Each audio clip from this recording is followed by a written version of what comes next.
Bismillahirrahmanirrahim. Assalamualaikum warahmatullahi wabarakatuh.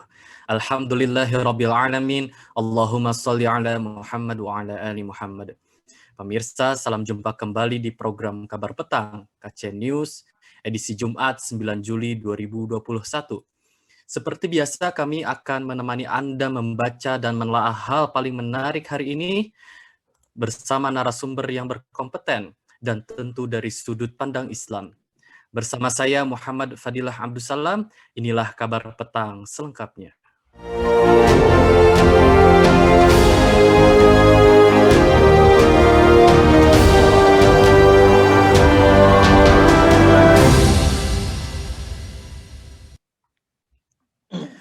Pemirsa, Organisasi untuk Kerjasama dan Pembangunan atau OECD menyebut bahwa pandemi COVID-19 telah membuat sebanyak 22 juta pekerjaan hilang di negara maju.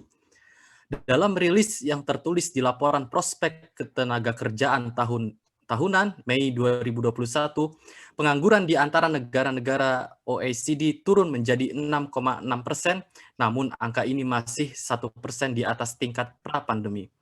Sementara itu, dari 22 juta pekerja yang menganggur di seluruh negara OECD, 8 juta dianggap benar-benar kehilangan pekerjaan. Sementara 14 juta lainnya dianggap sedang tidak aktif. OECD menuliskan bahwa ancaman meningkatnya tingkat pengangguran jangka panjang ini diakibatkan banyaknya pekerjaan berketerampilan rendah yang terlantar dalam pandemi. Lebih lanjut, OECD juga menyebut bahwa kelompok usia muda cenderung terkena dampak yang lebih buruk daripada populasi pekerja dewasa. Untuk mengatasi hal ini, Scarpetta menyarankan agar langkah-langkah yang lebih besar diambil untuk berinvestasi pada kaum muda dengan beberapa program keterampilan, misalnya melalui magang dan pelatihan. Pemirsa, apa saja hoax yang berbahaya bagi umat seputar pandemi? Bagaimana sikap yang harus diambil umat menghadapi pandemi? Dan bagaimana agar umat Islam bangkit? Pemirsa, untuk membahasnya lebih lanjut, kami telah terhubung dengan Direktur Siasah Institut, Bung Iwan Januar. Assalamualaikum warahmatullahi wabarakatuh, Bung Iwan. Waalaikumsalam warahmatullahi wabarakatuh, Bung Fadil. Ya, bagaimana kabar Anda, Bung Iwan? Alhamdulillah sehat, mudah-mudahan semua juga sehat dalam lindungan Allah. Amin, amin, ya Rabbal Alamin. Baik, Bung Iwan, langsung saja. Lebih dari 4 juta orang telah meninggal karena infeksi COVID-19 di penjuru dunia menurut data WHO pada Rabu 7 Juli. Namun, sebagian masyarakat malah menganggap COVID-19 ini adalah hoax. Bagaimana menyikapi masalah ini, Bung Iwan? Ya, Bismillahirrahmanirrahim. Bung Fadil dan juga seluruh pemirsa kabar petang yang dimuliakan Allah Subhanahu wa Ta'ala. Memang menjadi satu hal yang ironi di tengah-tengah pandemi yang sekarang sudah meledak ini, ternyata masih ada sebagian dari warga dunia, ya, bukan cuma orang Indonesia tapi warga dunia yang beranggapan bahwa pandemi adalah hoax, ya. Kenapa ini terjadi? Yang pertama karena memang terjadi informasi yang tidak simetris antara yang realitas yang terjadi, termasuk dari paparan para ahli di bidang ini, bidang kesehatan, dokter, virologi, epidemiolog, ya, dengan apa yang kemudian diterima oleh masyarakat. Sehingga karena nggak simetris informasinya, muncullah kemudian celah-celah terjadinya yaitu adalah polusi. Jadi terjadi namanya kemudian pengotoran di dalam informasi, tidak utuh informasi yang diterima, ditambah juga dengan keyakinan-keyakinan di tengah-tengah masyarakat yang sudah berkembang, sehingga kemudian menjadikan sebagian dari warga dunia dan juga Indonesia ini berpandangan bahwa pandemi ini sesuatu yang tidak nyata, yang tidak real. Apa keyakinan saya maksud? Misalnya ada keyakinan bahwa ini merupakan rekayasa atau konspirasi elit global, ya. Jadi karena memang kita tidak memungkiri, ya, pandemi ini juga menjadi ajang bisnis bagi beberapa perusahaan besar, perusahaan farmasi, ya, itu mereka meneguk keuntungan yang besar dengan penjualan obat-obatan, vaksin dan sebagainya. Nah, informasi yang tidak simetris ini ditambah dengan keyakinan seperti itu, akhirnya menimbulkan pandangan ini adalah suatu hal yang hoax, bukan hal yang nyata. Ini di tengah-tengah masyarakat. Kemudian di tengah era sekarang informasi yang tersambung dengan sangat cepat melalui media sosial ya, melalui WA Group, juga berbagai macam komunitas-komunitas di media sosial, ini kan semakin cepat penyebarannya. Dalam hitungan detik orang bisa langsung baca sebentar, men-share. Nah, kebiasaan membaca sebentar ini ditambah juga dengan minim literasi di tengah-tengah masyarakat dan kemudian tidak teliti di dalam mencermati satu pemberitaan, itu yang kemudian menyebabkan informasi-informasi yang tidak simetris ini yang bercampur dengan berbagai macam distorsi itu akhirnya menyebar dengan sangat cepat di tengah-tengah masyarakat. Apalagi bila yang menyebarkan itu orang-orang yang memiliki status sebagai reference group ya, rujukan. Misalkan tokoh masyarakat atau juga bisa jadi juga ilmuwan ya yang dia memiliki satu pandangan yang beda atau juga tokoh agama disampaikan juga ada videonya segala macam akhirnya memperkuat pandangan kelompok masyarakat ini bahwa pandemi ini adalah hoax. Di sisi lain, pemerintah selaku pihak yang semestinya bukan saja melakukan pencegahan dan juga penanganan warga yang terkena pandemi, itu ada juga hal sangat penting. Jadi mitigasi bencana itu bukan cuma menangani yang sakit, tapi juga mengedukasi masyarakat dengan sebaik-baiknya, dengan cara-cara yang bisa kemudian mudah diterima oleh publik, cepat diterima oleh publik, begitu. Mestinya ya pemerintah kemudian bisa mengedukasi masyarakat sehingga masyarakat bisa ya katakanlah 80% lebih bisa terbebaskan dari informasi yang sifatnya terdistorsi seperti itu. Cuman celakanya satu pemerintah terutama di Indonesia ini cenderung mereka menggunakan saluran komunikasi yang klasik ya, TV seperti itu. Ditambah lagi juga publik sebagian besar sudah hilang kepercayaan, jadi sudah terjadi distrust terhadap pemerintah diakibatkan berbagai macam cacat dan juga pernyataan mereka yang sering kontradiksi. Jadi apa yang disebut oleh orang sebagai king of contradiction itu memang terbaca oleh masyarakat sehingga apa yang disampaikan oleh pemerintah itu selalu dianggap salah terus. Begitu Bung Fadil. Ya, baik Bung Iwan.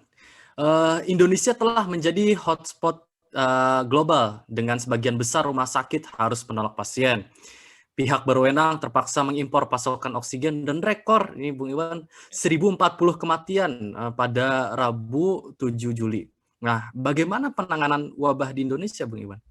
Iya, ini sudah sangat dikeluhkan ya, dikeluhkan oleh para tenaga medis, termasuk tentu saja oleh ID. Sejak awal pandemi sudah diperingatkan, sejak awal satu bahwa pandemi ini bisa masuk ke Indonesia. Tapi kan selalu ditepis oleh para pejabat dengan mengatakan dan dengan jok-jok yang nggak lucu gitu kan, jok-jok khas bapak-bapak yang nggak lucu dikatakan nggak mungkin masuk Indonesia karena birokrasinya berbelit-belit, bisa mati kena matahari iklim tropis, bisa ditangkap dengan nasi kucing, dengan susu kuda liar. Jadi menunjukkan bahwa memang tidak ada keseriusan dari pemerintah dalam pencegahan pandemi ini. Bandingkan negara Vietnam misalnya, ya begitu mendengar kabar pandemi langsung mereka dengan sigap mempersiapkan segala sesuatu. Nah, ketika awal pandemi sudah demikian dan juga diperingatkan oleh banyak pihak seperti oleh pihak rumah sakit bahwa kemampuan rumah sakit di Indonesia untuk menangani andai kata waktu itu ya tahun 2020, andai kata terjadi pandemi ini kemampuannya sangat terbatas. Dan ini yang terjadi sekarang. Kita melihat bagaimana rumah sakit mereka sudah kewalahan karena bornya, jadi bed occupancy rate-nya itu sudah 90% ke atas. Bahkan sudah banyak yang mereka tidak lagi bisa menerima pasien karena nggak bingung mau taruh di mana seperti itu. Ini sejak awal sudah diperingatkan. Termasuk juga sebetulnya diperingatkan untuk melakukan karantina karena kita punya undang-undang karantina. Tapi ini yang dikhianati kemudian oleh pemerintah sendiri. Jadi kemudian menerapkan ya dengan macam-macam istilah ya PPKM segala macam begitu kan dibuat intinya pemerintah menghindari adanya karantina karena di situ harus memasok kebutuhan hidup publik yang ini kelihatannya nggak punya duit pemerintah untuk seperti itu. Sehingga memang sangat buruk sekali. Dan mitigasinya juga tidak jelas karena tidak konsep minimal 3T-nya itu ya tes, trace dan treatment itu jadi pengetesan, pelacakan juga kemudian perlakuan kepada orang yang sakit itu pun juga tidak jelas ya. Ya, tingkat pengukuran atau testing warga di Indonesia kan sangat rendah sekali dibandingkan dengan di negara-negara seperti Korea Selatan, Jepang, Amerika Serikat, sehingga kemudian banyak yang mengatakan bahwa angka yang sebenarnya ini bisa 10 bahkan 100 kali lipat dibandingkan data resmi yang disampaikan pemerintah seperti itu. ya, Dan kemudian juga yang kita sayangkan bahwasanya ya eh, eh, apa namanya perlakuan kepada tenaga medis ini yang juga kita sayangkan ini tidak semestinya. Jadi misalkan contohnya insentif kepada tenaga medis itu sering terlambat, tunggakan pada rumah sakit juga sampai sekarang ini sekian puluh miliar itu belum juga dibayarkan seperti itu. Nah sekarang rumah sakit bagaimana dia bisa membeli obat-obatan, menggaji pegawai, kemudian bisa membeli katakan oksigen yang sekarang langka di pasaran seperti itu, kalau uangnya nggak ada. Nah ini bagaimana ini mau menangani? Jadi memang mitigasi pandemi di Indonesia ini oleh pemerintah dikatakan memang sangat buruk dan ini sudah diakui oleh banyak negara di dunia. Demikian Bung Fadil. ya. Baik, Bung Iwan. Indonesia saat ini mengalami ledakan COVID-19 kembali. Ya, walaupun pemerintah saat ini sedang memasifkan program vaksinasi, namun masih banyak masyarakat yang mengabaikan protokol kesehatan ya 5M plus 3T. Bagaimana Bung Iwan sikap seharusnya diambil masyarakat terhadap situasi saat ini? Ya. Jadi beginilah memang realita masyarakat kita yang memang minim literasi, kemudian juga malas untuk berpikir Ya, secara Islami, berpikir secara ilmiah terhadap satu persoalan. Jadi lebih senang membaca status di grup-grup WA. Itu pun kalau yang menyampaikannya adalah menurut mereka orang yang berkompeten. Dan kedua sesuai dengan pendapat mereka. Kalau nggak sesuai dengan pendapat mereka, mereka menolak. Misalnya masih banyak warga hari ini mengatakan, oh corona itu kayak flu biasa begitu. Padahal kita sudah sering mendengar penjelasan dari banyak pakar bahwa ya, corona itu memang flu, tapi flu yang lebih dahsyat karena bisa menciptakan pengentalan darah ya, sampai hmm, kemudian merusak paru-paru. Nggak ada flu seperti itu. Tapi karena memang masyarakat miskin literasi, kita juga malas untuk berpikir secara saintifik, secara agama, ya, akhirnya kemudian mengabaikan seperti itu. Nah, mestinya masyarakat satu sebelum kita bicara tentang tadi ya 3M, 5M, 3T seperti itu, memang harus dicerdaskan dulu. Dibuat kemudian masyarakat yang mau berpikir secara saintifik. Yang simpel aja lah. Jadi mau bertanya kepada ahli di bidangnya. Jadi kalau bicara masalah kesehatan ya tanya pada dokter. Sumbernya jelas, dokter, virolog, epidemiolog gitu kan, farmakolog seperti itu, bukan dari grup-grup WA yang menyebarkannya Allah alam itu siapa itu begitu kan. Jadi harus punya ya, sumber yang memang trust, terpercaya seperti itu. Termasuk juga nggak bisa mengandalkan misalnya maaf ya Ustadz ya atau juga misalkan seorang ajengan membahas masalah pandemi. Karena pandemi ini kan satu bidang yang di luar kompetisi seorang tokoh agama seperti itu. Nah, ya, sehingga muncul kan berbagai macam apa namanya istiadat-istiadat yang kemudian ini jauh sekali dari realitas seperti itu.